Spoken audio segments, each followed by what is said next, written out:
Akumodon on Jabbama. Today we are going to talk on the body parts.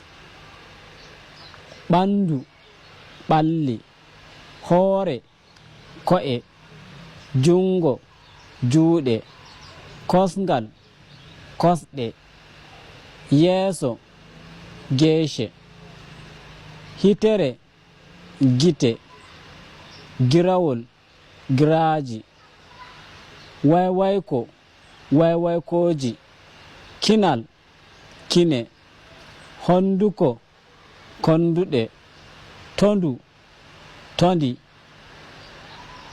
ñiindere, ñi'e, ɗemgal, ɗemɗe, nowru, noppi, wakkude, bakkuɗe, walbo, balbe, gabare, gabaje, reedu, deeɗi, daande, daaɗe,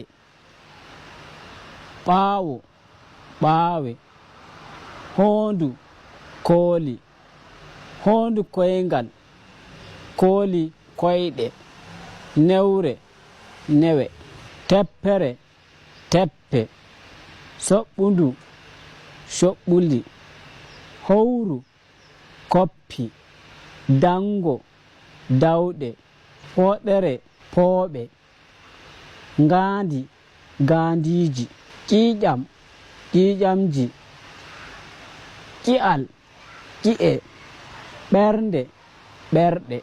Thank you very much. We will see you for the next video. Nyallen jam.